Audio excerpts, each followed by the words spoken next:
भक्तराज उपमन्यु परम शिव भक्त वेद तत्व के ज्ञाता महर्षि व्याघ्रपाद के बड़े पुत्र थे। एक दिन छोटे उपमन्यु ने मासूमियत से अपनी माता से दूध मांगा। घर में दूध तो था ही नहीं।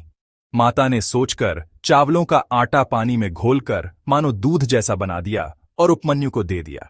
लेकिन मामा के घर असली दूध पी चुके बालक ने पहली ही घूंट में समझ लिया कि यह दूध नहीं है। उसने भोलेपन से कहा, मां, ये तो दूध नहीं है। ऋषि पत्नी मां झूठ बोलना जानती ही नहीं थी। उन्होंने कोमल स्वर में उत्तर दिया, बेटा, तू सत्य कह रहा है, ये दूध नहीं है। हम जो नदी किनारे, जंगल और पहाड़ों की गुफाओं में तपस्या करने वाले लोग हैं, यहां दूध कहां से मिलेगा? हमारा तो सर्वस्व श्री शिवजी महाराज हैं। यदि तू सच में दूध चाहता है तो उन जगन्नाथ शिवजी की आराधना कर।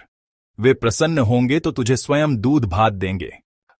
माता की बातें सुनकर बालक उपमन्यु की आंखें चमक उठीं। उसने उत्सुकता से पूछा, मां, ये भगवान शिव कौन है? कहाँ रहते हैं? उनका कैसा रूप है? वे मुझे किस प्रकार मिलेंगे और उन्हें प्रसन्न करने का उपाय क्या है? बालक के मासूम और जिज्ञासु प्रश्न सुनकर माता का हृदय प्रेम और करुणा से भर आया। उनकी आंखों में आंसू छलक पड़े। स्नेह भरी आवाज में उन्होंने कहा, बेटा, उनको नमस्कार कर। ऐसा करने से वे कल्याण स्वरूप शिव अवश्य ही तेरा कल्याण करेंगे।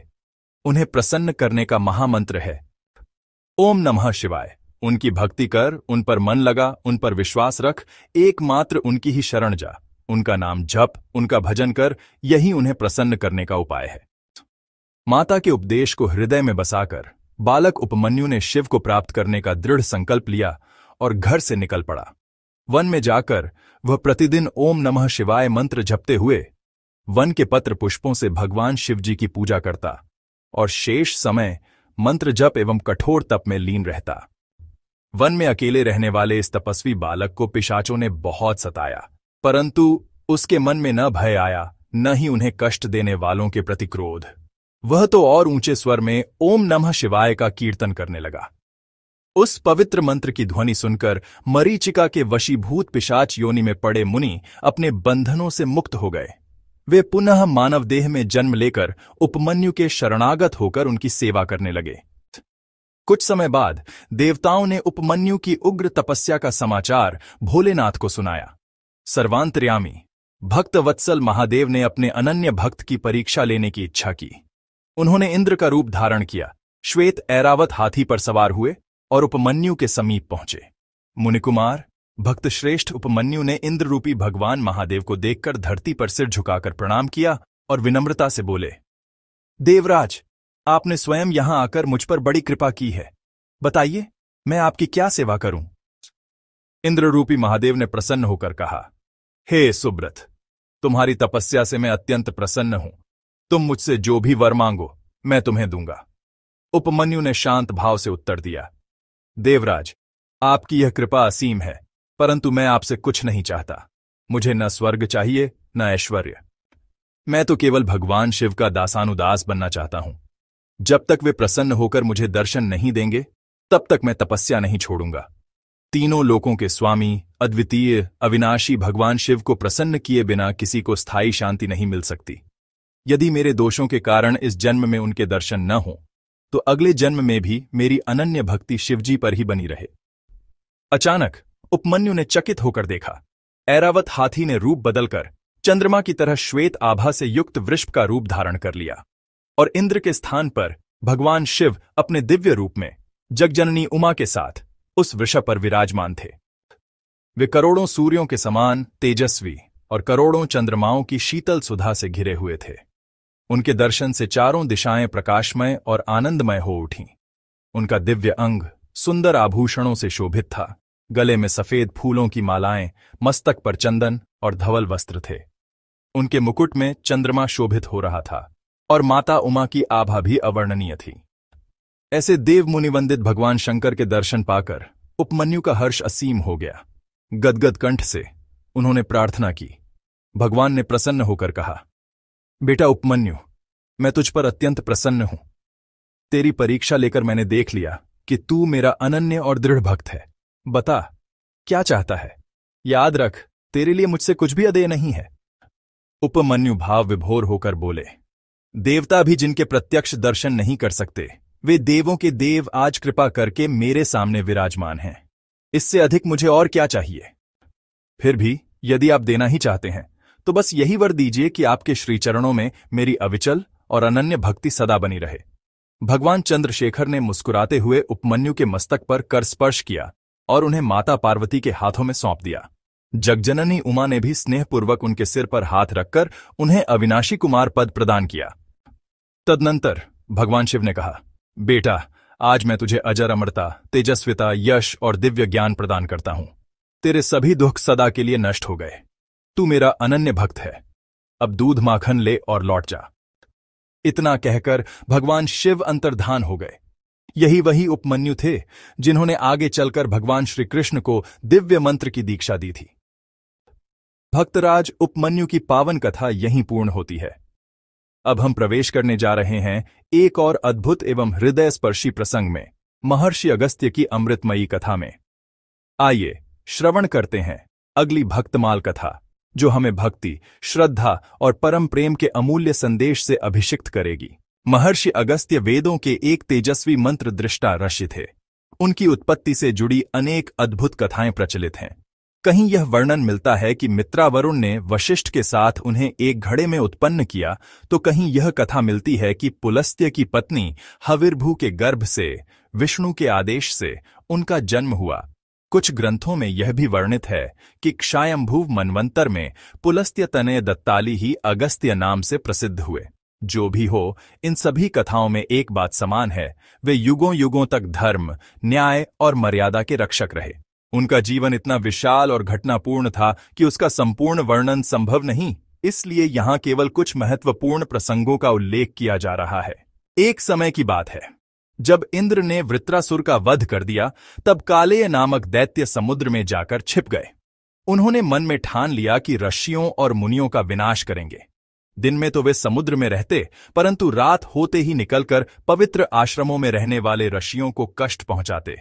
उन्होंने वशिष्ठ, च्यवन, भरद्वाज जैसे महर्षियों के आश्रमों पर आक्रमण कर हजारों की संख्या में तपस्वियों का संहार कर डाला। देवता इस संकट से घबरा गए और महर्षि अगस्त्य की शरण में पहुंचे। सबकी व्यथा और विनाश देखकर उनकी करुणा उमड़ पड़ी। उन्होंने बिना विलंब किए अपने एक छोटे से चुल्लू में ही पूरा समुद्र पी लिया। समुद्र खाली होते ही देवताओं ने उन दैत्यों का संहार किया। कुछ मारे गए और बाकी पाताल भाग गए। एक अन्य प्रसंग, जब ब्रह्महत्या के कारण इंद्र अपने पद से हटाए गए, तब नहुष राजा इंद्र बने, परंतु अधिकार का नशा चढ़ते ही नहुष के भीतर अहंकार भर गया। उन्होंने इंद्राणी को अपनी पत्नी बनाने की इच्छा जताई। बृहस्पति की अनुमति से इंद्राणी ने एक शर्त रखी, यदि आप ऐसी सवारी पर आएं जिस पर पहले कभी कोई न बैठा हो, तभी मैं आपके पास आऊंगी। अहंकार में अंधे नहुष ने यह सवारी ऋषियों को बना दिया। ऋषि तो सम्मान और अपमान से परे थे, वे बिना विरोध के जुटे, परंतु नहुष जल्दी पहुंचने के लिए उन्हें बार बार जल्दी चलो कहकर डंडे से मारते रहे। यह दृश्य महर्षि अगस्त्य से देखा न गया। वे जानते थे कि यह पाप, अहंकार और धर्म का अपमान है। उन्होंने नहुष को शाप दे दिया, तू एक महाकाय सर्प बन जा। इस प्रकार समाज की मर्यादा की रक्षा हुई और पदमद तथा धनमद में अंधे हो चुके नहुष का अंत हुआ। भगवान श्री राम जब वनवास के दौरान उनके आश्रम आए, तो महर्षि अगस्त्य ने अपार श्रद्धा, भक्ति और प्रेम से उनका स्वागत किया। महर्षि अगस्त्य ने भगवान श्री राम के आगमन से अपने जीवन को सफल मान लिया। उन्होंने श्री राम को अनेक प्रकार के शस्त्र और दिव्य ज्ञान प्रदान किए तथा महर्षि ने भगवान राम को सूर्योपासना की पद्धति बताई। लंका युद्ध में उनका उपयोग करके स्वयं भगवान श्री राम ने उनके महत्व की अभिवृद्धि की।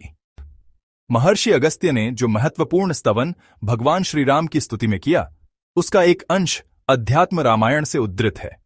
हे राम, जो भक्त आपकी भक्ति में निरंतर रत हैं और आपके मंत्र की उपासना करते हैं, उन्हीं के हृदय में सच्चे ज्ञान का उदय होता है। आपकी शक्ति से संपन्न हुए बिना कोई भी मुक्त नहीं हो सकता। आपकी भक्ति रूपी अमृत के बिना तो मोक्ष की कल्पना भी असंभव है। इस संसार में साधु संग ही मोक्ष का मूल कारण है। सच्चे साधु वे हैं जो सुख दुख, लाभ हानि में समानचित्त रहते हैं, स्नेह और लोभ से रहित होते हैं, इंद्रियों पर नियंत्रण रखते हैं, शांत चित्त, आपकी भक्ति में लीन और सभी कामनाओं से मुक्त होते हैं। वे इष्ट अनिष्ट दोनों में आसक्त नहीं होते, सभी कर्मों को त्याग कर केवल भगवान में मन लगाते हैं। उनके हृदय में केवल आपके गुणों की छवि रहती है।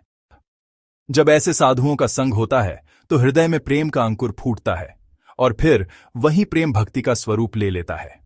तब आपकी कथा श्रवण में आनंद आने लगता है और यह क्रम हमें आपकी शरण तक पहुंचा देता है।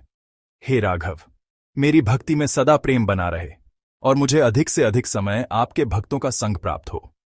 आपके दर्शन से मेरा जन्म सफल हो गया।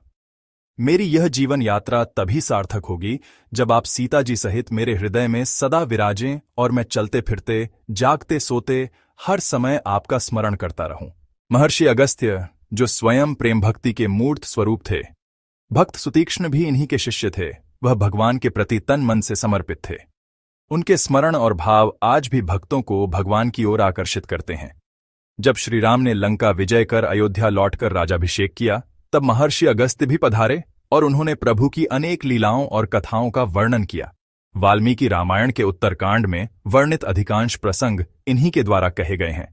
उनके उपदेशों और कथाओं से लोक का कल्याण हुआ। उन्होंने अगस्त्य संहिता जैसी अद्भुत उपासना ग्रंथ की रचना की, जो साधकों के लिए प्रेरणा स्रोत है। एक बार स्वामी पुरकर्णी के तट पर राजा शंख के साथ उन्होंने भगवान विष्णु के दिव्य दर्शन किए।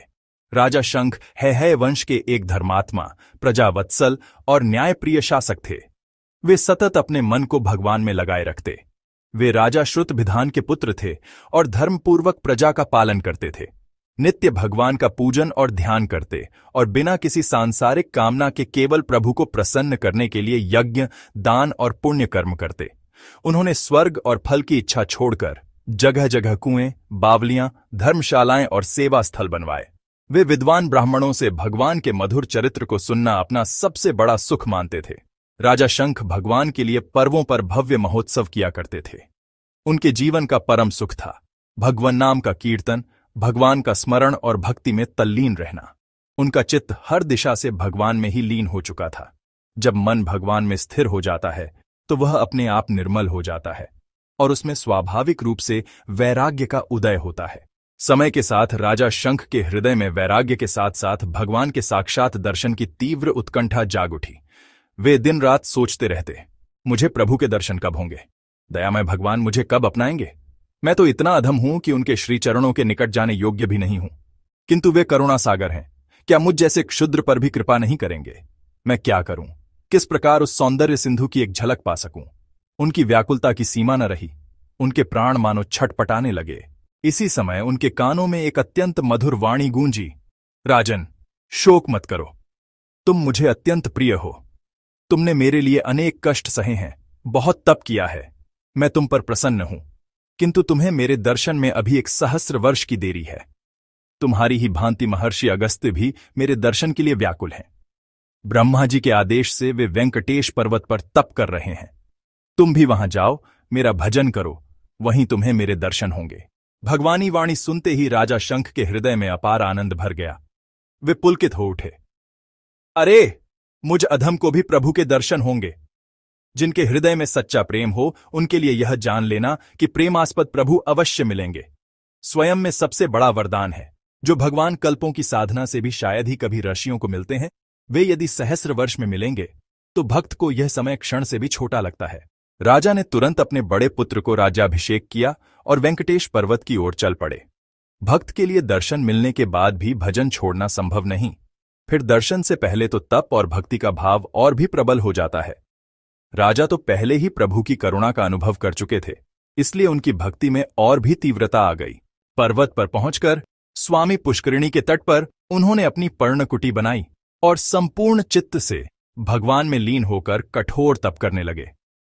इसी पर्वत की परिक्रमा महर्षि अगस्त्य भी कर रहे थे। देवताओं और ऋषियों को समाचार मिल गया कि भगवान अगस्त्य को दर्शन देने वाले हैं। अतः अनेक महर्षि, देवगण और भक्त वहां एकत्र हो गए। युगों की साधना के बाद भी जब 1 सहस्र वर्ष बीत गए और महर्षि अगस्त्य को भगवान श्रीनारायण के दर्शन न हुए, तो वे व्याकुल हो उठे। भगवान की अप्राप्ति का यह दुख जब असहनीय हो जाता है, तभी भगवान तत्काल दर्शन देते हैं। उसी समय ब्रह्मा जी के आदेश से देवगुरु बृहस्पति, शुक्राचार्य और अनेक महर्षिगण आए और अगस्त्य जी से कहा, भगवान ने हमें भेजा है कि हम आपको लेकर स्वामी पुष्करिणी के तट पर राजा शंख के पास चलें। वहीं आपको भगवान श्रीहरि के दर्शन होंगे। देवताओं के प्रिय अगस्त्य मुनि महर्षियों और देवगण के साथ राजा शंख की कुटिया पर पहुंचे। राजा ने सभी का आदरपूर्वक स्वागत किया। बृहस्पति जी ने ब्रह्मा जी का संदेश सुनाया। यह सुनते ही राजा प्रभु के प्रेम में डूब गए और भगवान के गुणों एवं नामों का कीर्तन करने लगे। सभी जन मिलकर श्रीहरि का कीर्तन करने लगे। 3 दिनों तक अखंड स्तुति, प्रार्थना और कीर्तन की धारा बहती रही। तीसरे दिन रात्रि में राजा ने स्वप्न में भगवान के दर्शन पाए, शंख, चक्र, गदा, पद्मधारी चतुर्भुज रूप में। प्रातः होते ही सभी को विश्वास हो गया कि आज भगवान के दर्शन होंगे। पुष्करिणी में स्नान करके सब मिलकर भगवान की विविध स्तुतियां करने लगे। ओम नमो नारायणाय का जप करते हुए उनके हृदय अत्यंत उत्कंठित हो उठे। तभी उनके सम्मुख एक अद्भुत तेज प्रकट हुआ, कोटि कोटि सूर्य भी जिसके आगे फीके पड़ जाएं। आश्चर्य की बात यह थी कि उस तेज में न तो दाह था और नेत्र उसी दिव्य तेज पर टिक गए थे। वह प्रकाश अत्यंत विलक्षण, मधुर और अनुपम था।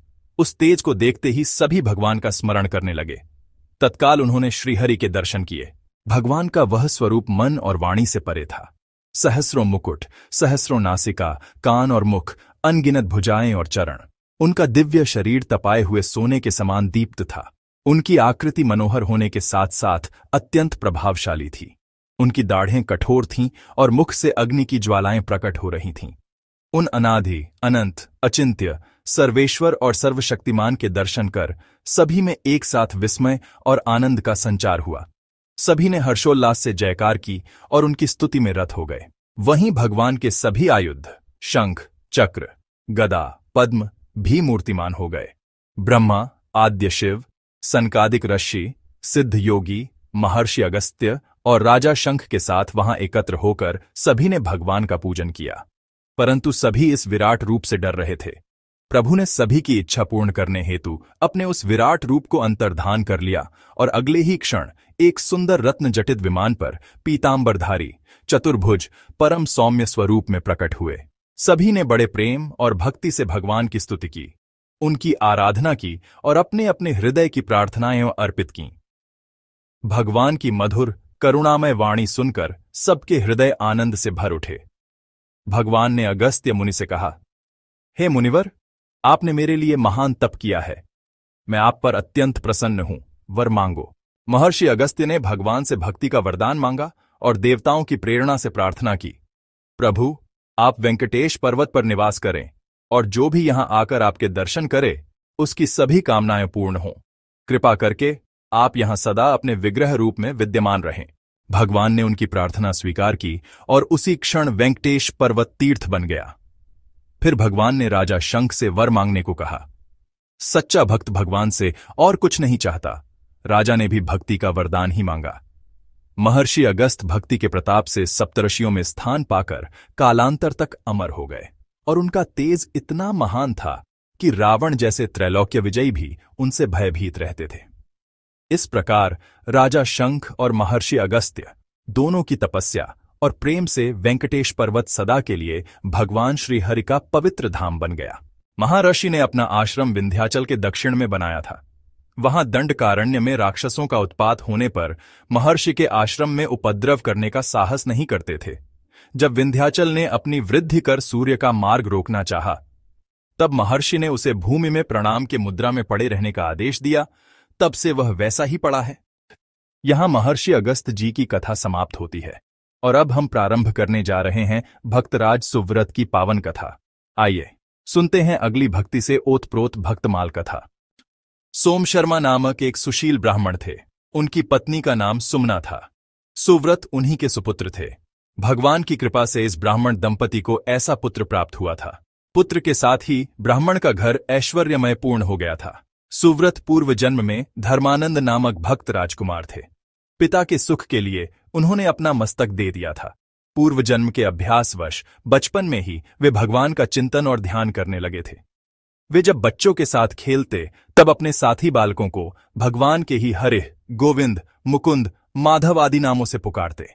उन्होंने अपने सभी मित्रों के नाम भगवान के नामानुसार ही रख लिए थे।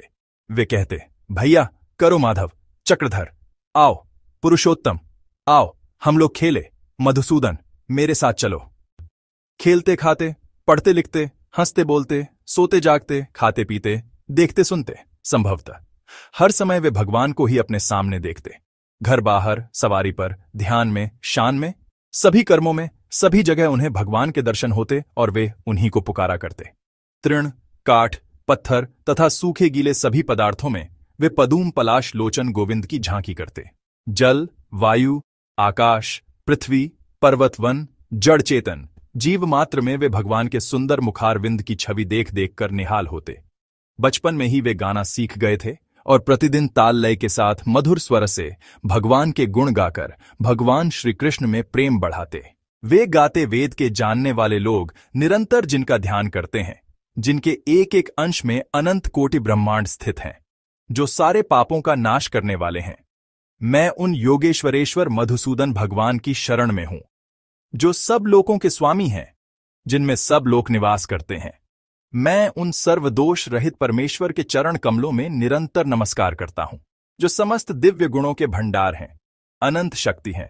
इस अगाध अनंत सागर से तरने के लिए मैं उन श्री नारायण देव की शरण ग्रहण करता हूं, जो योगिराजों के मान सरोवर के राजहंस हैं, जिनका प्रभाव और माहात्म्य सदा और सर्वत्र विस्तृत है।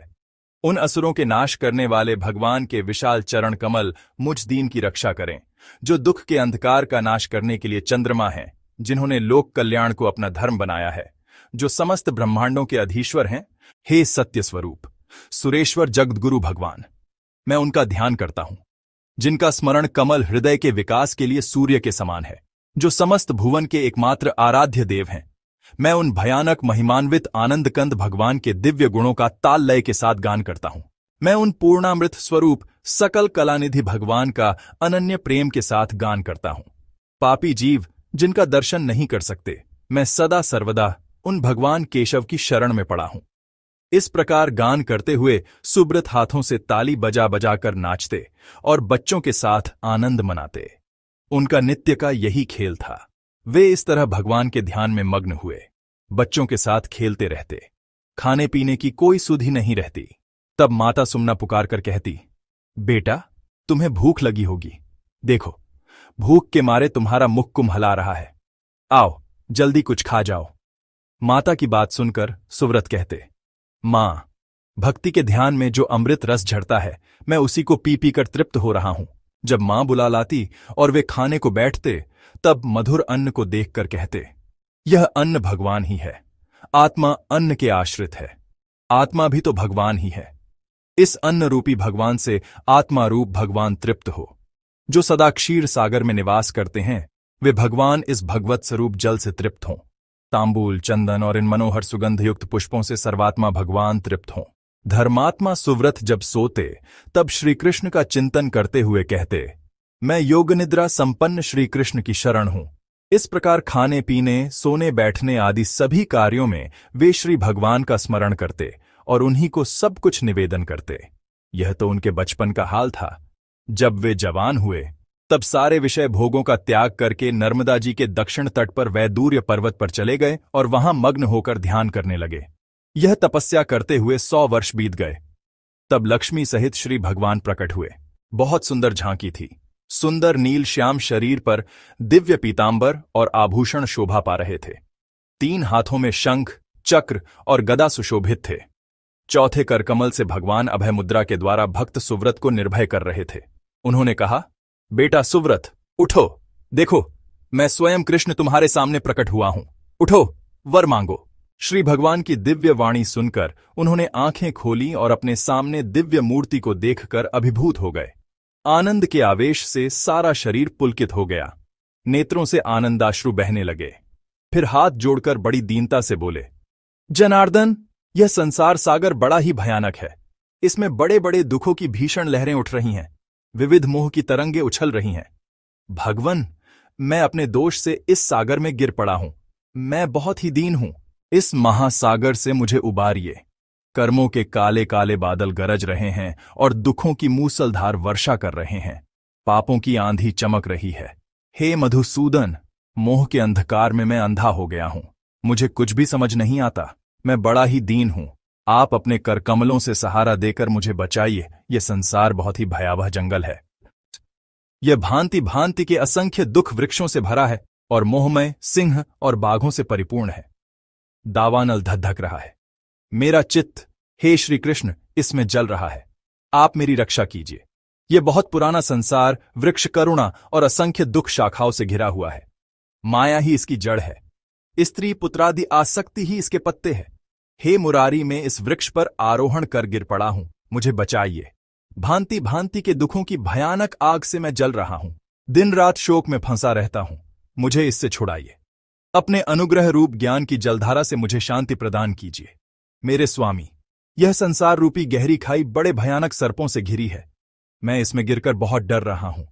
मैं दीन हूं, आप कृपा कीजिए। मैं इस संसार से विरक्त होकर आपकी शरण आया हूं। जो लोग अपने मन को बढ़े प्रेम से निरंतर आप में लगाए रखते हैं, जो आपका ध्यान करते हैं, वे आपको प्राप्त करते हैं। देवता और किन्नर गण आपके परम पवित्र श्री चरणों में सिर झुकाकर सदा आपका चिंतन करते हैं। प्रभु, मैं न तो दूसरे की चर्चा करता हूं, न सेवा करता हूं, न चिंतन करता हूं। सदा आपके ही नाम, गुण, कीर्तन, भजन और स्मरण में मग्न रहता हूं। मैं आपके श्री चरणों को निरंतर प्रणाम करता हूं। श्री कृष्ण, मेरी मनोकामना पूरी कीजिए। मेरी समस्त पाप नष्ट हो जाएं। मैं आपका दास हूं, किंकर हूं। कृपया ऐसी कृपा करें कि जब जहां भी मैं जन्म लूं, सदा सर्वदा आपके चरण कमलों का ही चिंतन करता रहूं। श्री कृष्ण, यदि आप मुझ पर प्रसन्न हैं तो मुझे उत्तम वरदान दीजिए। हे देवाधिदेव, मेरे माता पिता सहित मुझे अपने परम धाम में ले चलिए। इस प्रकार स्तुति करके सुब्रत चुप हो गए। तब भगवान श्री कृष्ण ने कहा, ऐसा ही होगा, तुम्हारा मनोरथ पूरा होगा। इतना कहकर भगवान अंतर्ध्यान हो गए। सुव्रत ने अपने पिता सोम शर्मा और माता सुमना के साथ सशरीर भगवान के नित्य धाम की पुण्य यात्रा की। यह कथाएं भक्तमाल ग्रंथ का एक दिव्य अंश है। जहां भी भक्तमाल की कथा ठाकुर जी को श्रद्धापूर्वक सुनाई जाती है, वहां स्वयं राधा रानी और भगवान श्री कृष्ण सदा सर्वदा वास करने लगते हैं। ऐसे पुण्य के भाग्य बने। इस पावन कथा को अपने सभी भक्त मित्रों के साथ अवश्य साझा करें। हम आपसे निवेदन करते हैं कि हमारे इस आध्यात्मिक प्रयास को समर्थन दें। कृपया इस चैनल को लाइक करें, सब्सक्राइब करें और बेल आइकन दबाकर इस भक्ति की गंगा को और आगे बढ़ाएं। जय श्री राधे, जय श्री कृष्ण।